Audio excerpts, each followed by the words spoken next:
실리콘밸리 은행의 붕괴 여파 속에서 이틀 만에 또 다른 중소은행인 시그니처 은행이 뱅크런 위기로 폐쇄됐습니다. 바이든 대통령은 실리콘밸리 은행의 파산 사태 등과 관련해 미국의 은행 시스템이 안전하다는 점을 강조했습니다. 이민 레지스트리 기준일과 상관없이 미국에서 7년 이상 계속 거주해온 서류 미비자들에게 영주권 신청의 기회를 제공하는 구제 법안이 다시 추진되고 있습니다. 맨하튼 코리아타운과 가까운 브로드웨이 웨스트 25가에서 32가 구간을 보행자 친화거리로 만드는 공사가 시작됩니다. 오늘 밤사이 많은 양의 비가 내릴 것으로 보입니다. 내일은 대부분의 지역에서 눈이 예보됐습니다. 이상은 이 시각 주요 뉴스입니다. 시청자 여러분 안녕하십니까? KBN 뉴스입니다. 실리콘밸리 은행의 붕괴 여파 속에서 이틀 만에 또 다른 중소은행인 시그니처 은행이 뱅크런 위기로 폐쇄됐습니다. 금융당국은 바로 공동성명을 내고 고객 예금은 보호된다면서 예치금을 인출할 수 있도록 하겠다고 밝혔습니다. 지한샘 기자입니다. 뉴욕주의 규제당국 금융서비스부는 어제 뉴욕주 소재 시그니처 은행을 인수하고 연방예금보험공사를 파산 관제인으로 임명했다고 밝혔습니다.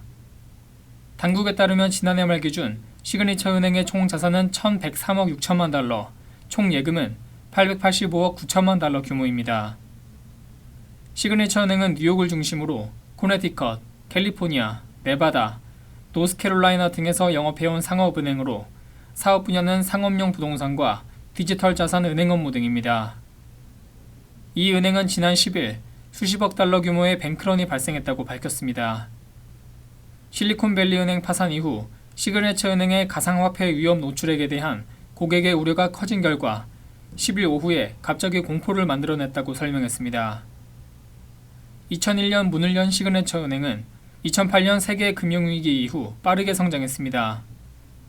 특히 2018년에는 다른 은행들이 가상화폐 고객들을 받지 않으려 할 때 가상화폐 전문 은행원들을 채용하며 지난주 청산한 실버게이트 은행과 함께 가상화폐 거래 주요 은행으로 발돋움했습니다.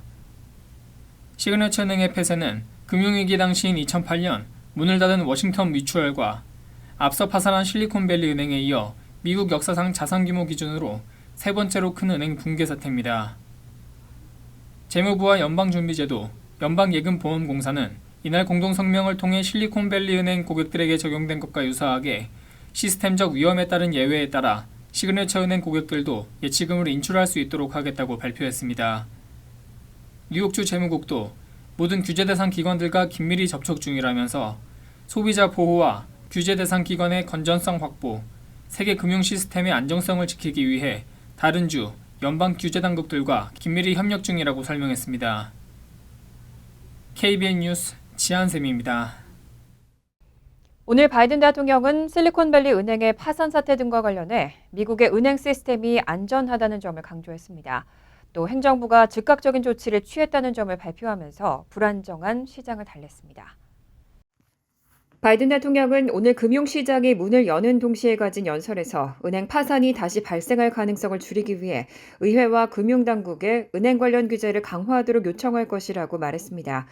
바이든 대통령은 오바마 전 행정부에서 2008년 글로벌 금융위기 같은 위기가 재발하지 않도록 도입한 금융 규제를 트럼프 전 행정부가 완화했다며 이런 일이 일어날 위험을 줄여야 한다고 강조했습니다. 바이든 대통령은 지난주 은행들의 문제가 있다는 사실을 알고서 중소기업과 전반적인 은행 시스템에 가는 피해를 막을 것을 지시했고 제니 딜런 재무부 장관과 규제당국이 즉각적으로 행동했다고 설명했습니다. 또 미국인들은 우리 은행 시스템이 안전하다고 안심해도 되고 당신의 예금은 안전하다며 우리는 여기서 멈추지 않고 필요한 어떤 일이든 할 것이라고 말했습니다. 이어 납세자는 어떤 손실도 부담하지 않을 것이라며 그 돈은 은행들이 예금 보험기금에 지급하는 수수료로 충당할 것이라고 밝혔습니다. 정부가 SVB와 시그니처 은행에 고객들이 맡긴 예금을 전액 보증하는 과정에서 일어난 손실을 세금으로 메우지 않겠다는 의미입니다. 바이든 대통령은 연방예금보험공사가 은행을 관리하면 기존 경영진이 계속 은행에서 일하면 안 된다며 은행 경영진을 해고할 것이라고 밝혔습니다. 또 위험을 알고도 은행 주식과 채권 등을 산 투자자들은 보호하지 않을 것이라면서 그게 자본주의가 작동하는 방식이라고 말했습니다. 이어 왜 그런 일이 일어났고 누가 책임을 져야 하는지 완전히 밝혀야 한다며 자신의 행정부에서는 그 누구도 법 위에 있지 않다고 강조했습니다. 하지만 이런 연방정부의 긴급 대책에도 불구하고 불안으로 인한 위기감은 중소규모 지역은행들을 여전히 끌어내리고 있습니다. 퍼스트 리퍼블릭 은행 주가는 70% 가까이 폭락했습니다. 오늘 뉴욕 증시 개장 전 시간 외 거래에서 위기설이 도는 퍼스트 리퍼블릭 은행 주가는 70% 가까이 폭락했고 팩 웨스트 뱅코프 40%, 자이언 뱅코퍼레이션 29%, 코메리카 은행은 23% 각각 떨어졌습니다. 이들 은행은 지역 기반의 중소규모 금융기관들로 만약 위기가 확산할 경우 SVB와 뉴욕 시그니처 은행의 뒤를 이을 가능성이 있는 후보들로 지목돼 왔습니다. 특히 샌프란시스코 기반의 퍼스트 리퍼블릭은 SVB와 마찬가지로 실리콘밸리의 기술 기업들이 주요 고객이어서 예금 보호 상한선인 $25만 달러를 초과하는 예금주들이 많은 것으로 전해졌습니다. 이 은행은 뱅크런이 우려되자 전날 연방준비제도와 JP모건 체이스로부터 긴급 자금을 조달해 가용 유동성을 700억 달러로 늘렸다고 밝혔지만 투자자들의 불안감을 잠재우지 못했습니다. 이 밖에 재무부와 연준, 연방예금보험공사가 전날 저녁 SVB와 시그니처 은행 등의 예금보험 한도를 넣는 예금도 전액 보증하고 은행들이 손해를 보지 않고 유동성을 마련할 수 있도록 연준의 새로운 대출 프로그램을 도입한다고 발표한 것도 이 은행에는 큰 도움이 되지 못했습니다.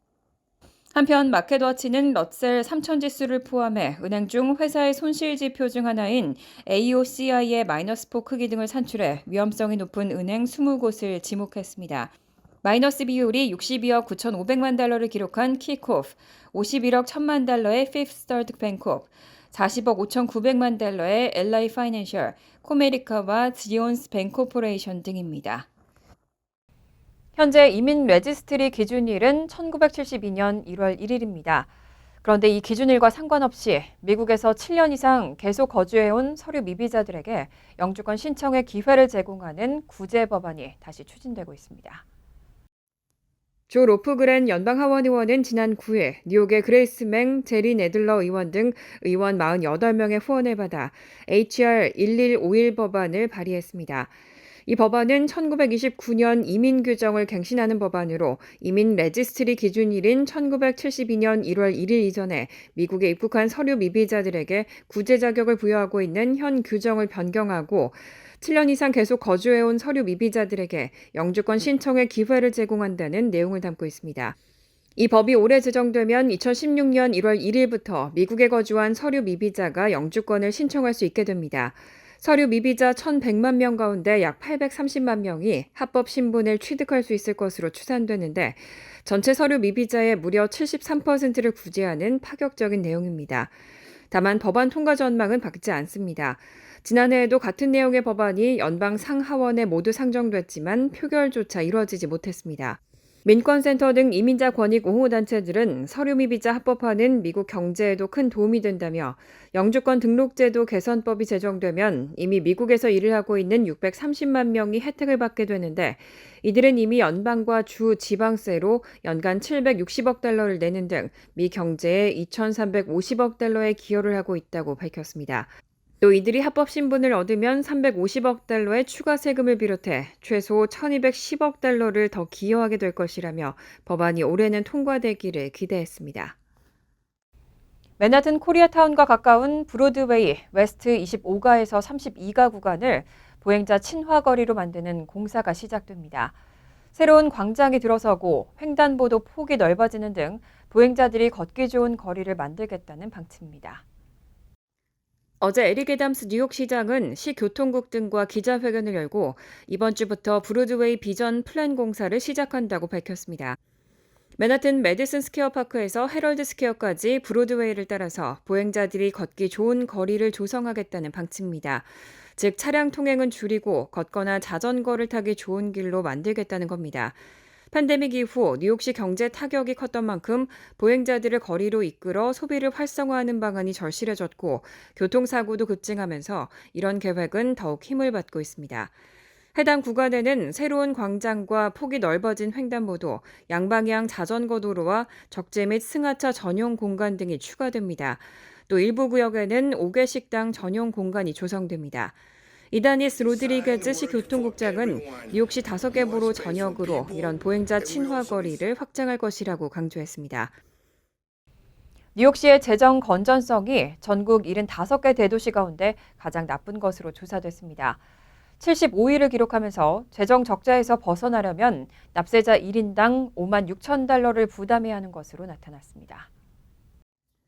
비영리 정부재정 감시그룹인 TIA가 지난달 덴버 대학교에서 발표한 보고서에 따르면 뉴욕시의 재정 건전성은 전국 75개 대도시 가운데 최하위인 75위에 이름을 올려 F학점을 받았습니다.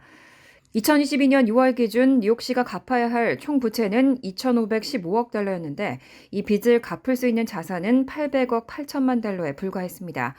즉 뉴욕시가 재정적 적자에서 벗어나기 위해서는 총 부채에서 빚을 갚을 수 있는 자산을 제외한 1,715억 달러가 필요하다는 의미입니다.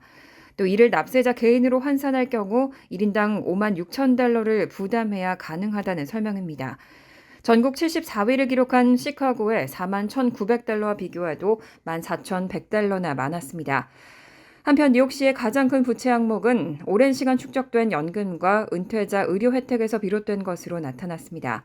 다만 전년도 1인당 부담금 7만 1,400달러보다는 줄었는데 이는 코로나19 팬데믹에 따른 연방정부의 경기 부양금과 주식시장의 단기 호황에 따른 수입 증가가 뉴욕시의 재정 부담을 줄였기 때문인 것으로 분석됐습니다.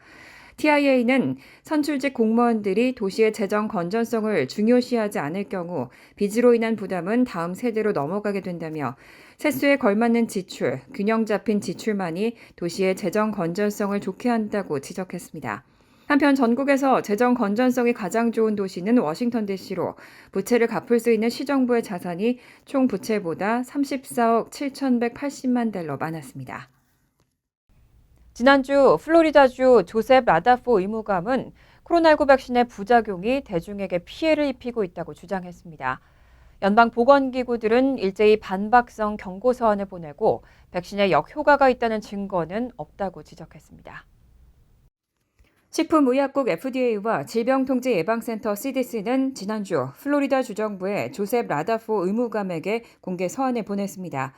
라다포 의무감이 지난달 연방정부에 편지를 보내고 mRNA 코로나19 백신의 역효과와 부작용에 대한 자신의 염려를 피력하며 연방정부의 정책에 반대를 피력한 데 대한 답변입니다. 론 디센티스 플로리다 주지사가 지난 2021년에 임명한 라다포 의무감은 그동안 연방정부가 실시한 각종 코로나19 방역 대책과 백신 접종 캠페인에 적극적으로 반대하는 주지사와 동지로 일해왔습니다. 지난해에도 보건의료당국이 전국의 모든 어린이들에게 백신 접종을 맞으라고 권고한 데 대항해서 건강한 어린이들에게는 백신을 맞게 해서는 안 된다는 주정부 가이드라인을 발표하기도 했습니다. 또 18세 이상 39세까지의 남성들은 mRNA 백신을 맞아서는 안 된다고 발표하고 주 보건당국의 조사 결과 해당 연령층 남성들의 심장 관련 사망자 수가 84%나 늘어났기 때문이라고 주장했습니다. 이에 대해 연방보건의료기관들은 그 분석 결과와 통계를 집중 조사한 결과 심장질환 전문가들은 백신 접종자들의 뇌졸중이나 심장마비 발생 위험도가 증가한 것이 아니라 오히려 줄어들었다는 결론을 내렸다며 이번 편지를 통해 반박했습니다. FDA와 CDC는 또 편지에서 전 세계에서 무려 130억 명이 코로나19 백신을 접종했지만 역효과가 났다는 증거는 거의 없다고 밝혔습니다. 이어 전국의 정부보건관리들이 해야 할 일은 해당 지역 국민들의 생명을 보호하는 일이라며 백신 접종을 꺼리게 만드는 그런 주장은 마땅히 해야 할 직무에 위배되는 것이라고 지적했습니다. 바이든 정부가 오늘 이른바 윌로 프로젝트로 불리는 알래스카 북서부의 대형 유전 개발 사업을 승인했습니다. 일부 사업을 축소하긴 했지만 환경 파괴와 바이든 대통령이 공약을 위반했다는 지적은 여전합니다. 내무부는 오늘 성명을 통해 유전 탐사 기업 코노코 필립스사의 윌로 프로젝트에 대해 일부 사업을 축소해서 계획을 허가했다고 밝혔습니다. 코노코 필립스사는 애초 알래스카 국립석유보호구역 NPR 내에서 최대 5개의 원유 시추 부지 개발을 추진했습니다. 하지만 이 가운데 3곳에 대해서만 승인이 이뤄졌고 여기에는 모두 219개의 유정이 있는 것으로 알려졌습니다. 코노코 필립스사는 알래스카 NPR에 있는 6만 8천 에이커에 대한 기존 임대 권리를 포기하기로 했습니다. 내무부는 부지 임대 권리는 지난 정부에서 허가됐고 수십 년간 유효하게 유지되고 있지만 이번 조치로 윌로 프로젝트가 상당히 축소된다고 말했습니다. 윌로 프로젝트는 알래스카 NPR의 유전을 개발해서 약 80억 달러 규모의 석유 가스를 생산한다는 계획입니다. 내무부는 이 사업이 진행되면 30년간 약 6억 배럴의 석유를 생산하는 동시에 2억 7,800만 톤의 탄소가 추가로 배출될 것으로 추정하고 있습니다. 그동안 환경보호단체 등은 이번 결정을 앞두고 이 프로젝트가 환경 재앙이 될 것이라면서 윌로 중단 등의 해시태그를 인터넷에 달고 청원 사이트에 글을 올리는 등 강한 반대 의사를 표명해왔습니다. 이런 비판을 의식해 바이든 정부는 발표에 앞선 전날 알래스카 NPR 지역의 1,300만 에이커 이상을 야생동물 보호 등을 위한 특별구역으로 지정하고 석유 시출을 금지하겠다는 방침을 밝혔습니다. 또 알래스카 NPR 인근 북극해의 280만 에이커에 대해서는 석유, 가스 개발을 위한 부지 임대를 무기한 금지하기로 했습니다.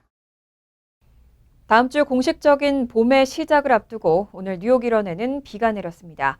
오늘 밤부터는 빗줄기가 강해져서 밤사이 많은 양의 강수량을 기록할 것으로 보입니다. 내일은 대부분의 지역에 눈이 내릴 것으로 예상됩니다.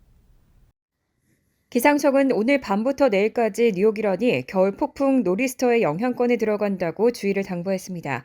오늘 하루 종일 내린 비는 밤부터 그 양이 많아져 지역에 따라 폭우가 예상되고 기온이 내려가면서 내일은 대부분의 지역에 눈이 내릴 것으로 예보했습니다. 뉴욕 일원은 1인치 내외의 적설량이 예상되고 교외 지역은 1에서 3인치, 허드슨밸리 등 북쪽 지역의 경우 최고 6인치의 눈이 내리는 곳도 있겠습니다. 눈, 비 예보와 함께 강한 바람도 예상됩니다. 내일 오후부터 바람이 강해지면서 시속 30에서 40마일의 돌풍이 예상되고 일부 지역에는 최고 시속 60마일의 강한 바람이 부는 곳도 있어 강풍에 의한 피해도 예상됩니다. 롱아일랜드, 노스쇼어 등 해안 지역은 만조 시간대에 홍수 우려도 있습니다. 내일 아침 뉴욕시 최저 기온은 34도, 낮 최고 기온은 39도가 예보되고 있습니다. 수요일은 비교적 맑은 날씨가 예상되고 목요일부터는 최고 기온이 5도 중반까지 올라가는 포근한 날씨가 예상됩니다. 간추린 소식입니다. 연방검찰 뉴욕 남부지검에 따르면 연방수사국은 한인 남성인 현고 코시악을 5만 달러를 받고 청부살인을 시도한 혐의로 지난 8일 웨체스터 카운티의 테리타운에서 붙잡았습니다. FBI는 지난해 8월께 교도소 감청을 통해 코시악이 청부살인에 관심이 있다는 교신 정보를 입수하면서 함정 수사에 들어갔고 지난 2개월간 코시악은 뉴욕과 보스턴에서 FBI 요원을 수차례 만나 5만 달러를 받는 대가로 맨하탄에 있는 가상의 사업가를 살해하는 음모를 꾸몄습니다.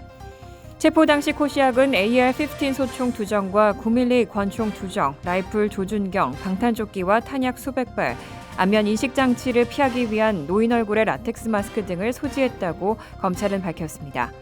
뉴저지주 최초의 한인 여성 시장인 수잔 신 앵글로 체리힐 시장이 올해 재선 도전에 나서지 않겠다고 발표했습니다. 신 시장은 지난 9일 2020년 취임 후 지난 3년간 코로나19 위기 극복 등 숨가쁘게 달려왔다며 올해 선거에 불출마하겠다고 밝혔습니다. 신 시장의 불출마 선언은 최근 체리힐 민주당 위원회가 오는 6월 치러지는 시장 민주당 예비선거에 신 시장이 아닌 데이브 플라이셔 현 체리힐 시의장을 공천하면서 비롯됐습니다. 신 시장은 지난 2019년 11월 본선거에서 체리힐 시장에 당선돼 뉴저지 최초 한인 여성 시장에 올랐습니다. 뉴욕 혈액센터가 올해 첫 혈액 비상사태를 선포했습니다. 센터는 모든 종류의 혈액이 최대 3일 분량밖에 남지 않아 혈액 비상사태를 선포하게 됐다며 시민들의 적극적인 헌혈 동참을 호소했습니다. 센터에 따르면 O형 음성 혈액과 B형 혈액은 수급이 시급한 상황입니다. 최근 혈액 부족 사태와 관련해 센터는 학교 방학과 독감 시즌, 악천후와 원격 근무, 센터 방문자 급감 등을 원인으로 꼽았습니다. KCC 한인 동포회관이 지난 8일 튀르키예 문화센터에 튀르키예 지진 피해 구호 기금 5천 달러를 전달했습니다. KCC는 지난달 7일부터 28일까지 진행한 1차 모금운동을 통해 모은 금액을 이날 전달했습니다. 2차 모금운동은 지난 10일부터 오는 31일까지 진행되고 오늘 19일에는 유대인 커뮤니티와 함께 테너플라이에 위치한 유대인 커뮤니티 센터에서 기금 모금 콘서트를 개최할 예정입니다. 환율과 증권 소식입니다.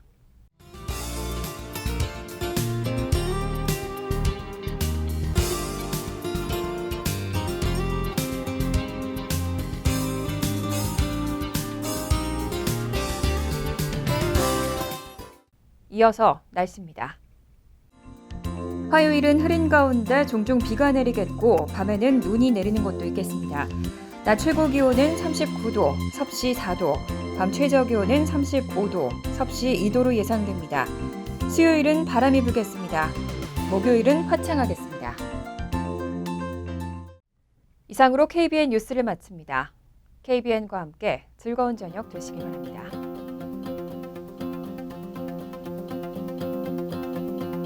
미 동부 최대 한인방송 KBN이 제작하는 KBN 뉴스는 웹사이트 mykbn.com 그리고 유튜브와 페이스북에서 다시 보실 수 있습니다. 좋아요, 구독, 알림 설정은 뉴스 제작에 큰 도움이 됩니다.